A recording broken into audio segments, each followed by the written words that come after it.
طبعا جالنا سؤال، وسؤال في غاية الأهمية، وعلى فكرة السؤال ده موجه للكل، يعني مش شخص بعينه بس اللي بيسأل، لا ده الكل موجه للسؤال ده. طيب السؤال بيقول: السلام عليكم يا أستاذ محمد، حضرتك أنا لو كنت في فرح، يعني طبعا زي ما احنا عارفين الأفراح الشعبية وطبعا كله عارف، وفيها بنات بترقص، انتوا عارفين طبعا البنات اللي بترقص على الفرح وكده، يعني اللي هي طبعا انتوا عارفينهم. وانا صورت بالتليفون، طلعت تليفوني كده وفضلت اصور في البنات واصور في الفرح والكلام ده يعني.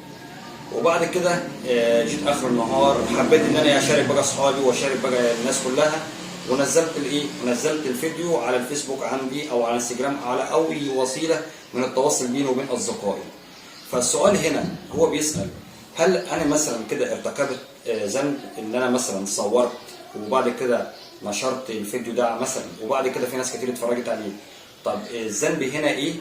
تمام. وهيكون طبعا فضيله الشيخ طه عبد الرؤوف هو اللي هيرد على السؤال ده، وطبعا السؤال ده للكل زي ما قلنا، مش سؤال لشخص واحد بس. اتفضل يا فضيله الشيخ. ربنا يزيد فضلك يا استاذ محمد، وما نقولش الا يا رب لك الحمد، يا من تجيب المضطر عند سؤاله وتجود بالغفران، وإذا أتاك الطالبون لعفوك سترت القبيح وجدت بالإحسان. نعم. حتى يكون جاي مع السؤال ومع إجابة السؤال. نعم. نسأل الله عز وجل أن يسترنا فوق الأرض وتحت الأرض ويوم العرض. نعم. ويستر أحوالنا. الإجابة على السؤال، أنت بتقول السائل أو السائلة بتقول صورت أخوات لها بنات أو أصحاب أو ناس كانوا موجودين في فرح وصورتهم. حرام حرام حرام شرعا. نعم. من الذي أعطاك ملكية إن أنت تصوري بنات وتنشريهم على الفيس وجات نشرتهم على الفيس؟ من الذي أعطاك الحق؟ من الذي أعطاك؟ طب ممكن برضه دي ممكن توقع البنت في مشاكل مع أهلها أو مع جوزها أو مع أخواتها أو مع حد بعد كده. اتفضل. مصيبة.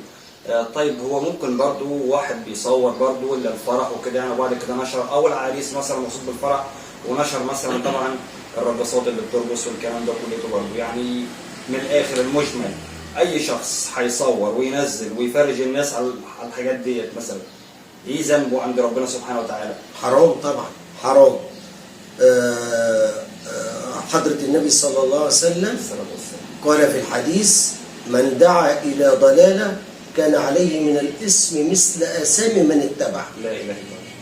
حضرة النبي وما ينطق عن الهوى. ومن دعا إلى هدى كان له من الأجر مثل أجور من اتبع. من الذي أعطاك الحق عشان إن أنت تصوري وتنشري صور غيرك البنات على الفيس، أو الذي صور أو كذا؟ إن لم تكن بقى الحفلة ويكون راضي عنها وفي تصوير جماعي، في تصوير جماعي للفرح، لا أنت تنتجيه ولا غيرك تنتجيه. الراجل هو جاب كاميرا وصور، وانت رضيت ان انت ترقص وعارفه ان في كاميرا بتصورك، يبقى مش عليك زي ما انت اللي رايح على الفرح.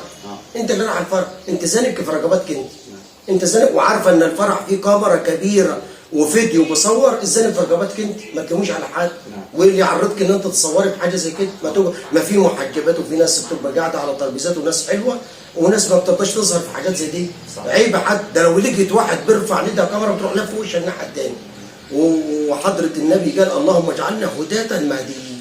هداة نهدي غيرنا إلى الخير، ومهديين أي تكون دعوتنا ليست لضلال ولكن دعوتنا إلى حق، وهو الذي يرضي الواحد القهار. لا إله إلا الله. طيب يا فضيلة الشيخ برضه مش هنقفل على السؤال دلوقتي، احنا طبعا انا بعد ما انا نشرت الفيديو تمام، وبعد كده سمعوا ملايين الناس اللي بتسمع. يعني مثلا يا شيخ انا في الفرح وصورت، يعني مثلا الست اللي بتبقى تيجي ترقص كده من غير هدوم، انت عارف يعني، وطبعا المشاهدين طبعا عارفين. فهنا دلوقتي لما نزل الفيديو ده وكتير جدا، يعني ممكن مثلا يعمل 1,000,000 مشاهده 2 مليون مشاهده، هل مثلا المشاهدات دي كلها مثلا هتتحسب عليا انا؟ طبعا. طيب وبرضه في حاجه ثانيه، كل واحد بيعمل اعجاب للفيديو وهو كده معجب برضه بالفيديو، طبعا مشارك في الاسم، طبعا مشارك في الاسم، تمام. يعني بس هو طبعا الشخص اللي هو بدأ بيها طبعا تمام، ده طبعا ده اللي شق الشراره الاولانيه. الست اللي بترقص دي بينها وبين ربنا سبحانه وتعالى، اللي شق الشراره الاولانيه يتكوم عليه اسام مثل اسام اللي عملوا لايك واللي عملوا اعجاب واللي عملوا كل ما ياخد منهم واحد جديد خد ذنب ينحط على الاولاني اللي بدأ في الاول يزيد على لا الزنا، حول. الرصيد بتاعه يزيد لا حول. السيئات والعياذ بالله عز وجل.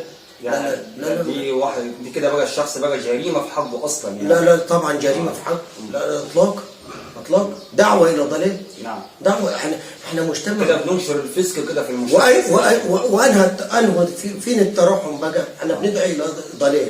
نعم. مش فيه تراحم. نعم. لا، مثل المؤمنين في تودهم وتعاطفهم وترحمهم كمثل الجسد الواحد اذا اشتكى منه عضو دعا له سائر الجسد بسائر الحب. نعم. الراحمون يرحمهم يعني الرحمن. لو واحد اللي منزل دعاء على الفيس وانا عملت له اعجاب لا. ومشاركه، ده الدعاء دي بلاج، دي هدايه. هدايه طبعا. تمام. ولو مثلا هداية المهديين. ولو في مثلا فيديو تاني من الفيديوهات اللي ما ينفعش اصلا بيننا وبين المسلمين ونعمل لها مثلا اعجاب، دي برضو ايه؟ لا ضلال. ضلال. الحق بين والحلال والضلال بين. نعم. الحلال بين والحرام بين. نعم. وبينهم امور متشابهات. نعم. طبعا السؤال ده كان من السؤال الخطير جدا اللي كلنا لازم ناخد بالنا منها، لان طبعا الشخص اللي بيصور وينشر، اعمل حسابك مش تنبسط للمشاهدات ولا تجيب مثلا واحده وتيجي تعلق عليها وتيجي تقول مثلا دي ولازم نعمل برضه كل شخص بيشوف حته من جسمها عليك اسم برضه من كميه المشاهدات اللي بتبقى انت بتبقى مبسوط من المشاهدات. ممكن الفيديو يوصل 20 مليون مشاهده وتبقى مبسوط من 20 مليون مشاهده، بس انت ما تعرفش ان هم 20 مليون سيئه اضافوا لرصيدك. فطبعا لازم تحافظوا على نفسكم. طبعا في نهايه اللقاء بنشكر فضيله الشيخ طه عبد الرؤوف، والسلام عليكم ورحمه الله وبركاته.